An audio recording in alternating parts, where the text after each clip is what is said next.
ஜிகபேஸ் நேயர்களுக்கு வணக்கம். இன்னைக்கு நம்ம ஃபார்ம்லேருந்து ஒரு 2 சேவை கொஞ்சம் விற்பனையாக கொண்டு வந்திருக்கோங்க.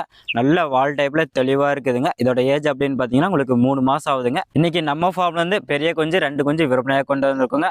இதோட ஏஜ் அப்படின்னு பார்த்தீங்கன்னா 3 மாதம் ஆகுதுங்க. ஸோ நிறைய பேர் வந்து பார்த்தீங்கன்னா நம்மகிட்ட ஓரளவுக்கு வளர்க்குற சைஸில் கேட்டிருந்தீங்க. ஸோ அதனால் நம்ம இன்னைக்கு நம்ம ஃபார்ம்லேருந்து ஒரு பெரிய கொஞ்சம் கொண்டு வந்திருக்கோங்க. நல்ல வெளி மேய்ச்சல் இருக்குங்க உங்களுக்கு. நல்லா நீங்கள் மூடி வச்சு வளர்க்க தேவையில்லைங்க. வெளியில் விட்டிங்கனாவே நல்லா வளர்ந்துக்குங்க. நல்ல வளர்ச்சி இருக்குதுங்க. இப்போ நல்ல வால் டைப்பில் நல்லா தெளிவாக இருக்குதுங்க. ஸோ தேவைப்படுறவங்க வந்து கால் பண்ணுங்கள். உங்கள் ஃப்ரெண்ட்ஸ் யாருன்னா கேட்டிருந்தா இந்த வீடியோவை அவங்களுக்கும் ஷேர் பண்ணிவிடுங்க. ஸோ நம்மளோட பிளேஸ் எங்கன்னு பார்த்தீங்கன்னா நம்ம தருமபுரி மாவட்டத்துக்கு நீங்கள் டேரெக்டாக வந்து எடுத்துகிட்டு போனாலும் வந்து எடுத்துகிட்டு போகலாங்க. இல்லை டிரான்ஸ்போர்ட்னாலும் நம்ம எல்லா இடத்துக்குமே நம்ம டிரான்ஸ்போர்ட் பண்ணி கொடுத்துட்ருக்குங்க. சிக்ஸ் பார்த்தீங்கன்னா ரெண்டுமே உங்களுக்கு சேகம் தாங்க. ரெண்டு பார்த்தீங்கன்னா 2 கலரில் இருக்குதுங்க. ஒன்று கீரி கலரில் இருக்குதுங்க. ஒன்று பார்த்தீங்கன்னா வள்ளுவர் கலர் இருக்குங்க. நம்ம பிளேஸ் பார்த்தீங்கன்னா நம்ம தருமபுரி மாவட்டங்க. ஸோ சிக்ஸ் வந்து பார்த்தீங்கன்னா ரொம்ப வாண்டடாக இருக்குதுங்க. ஸோ பார்த்த உடனே கால் பண்ணுங்கள், எடுத்துக்கலாங்க. டிரான்ஸ்போர்ட் வேணாலும் நம்ம எந்த பிளேஸ்க்கு வேணாலும் நம்ம பண்ணிக்கலாங்க. எந்த ஒரு பிரச்சனையும் இல்லைங்க. மீண்டும் நெக்ஸ்ட் வீடியோவில் சந்திப்போம். பாய்.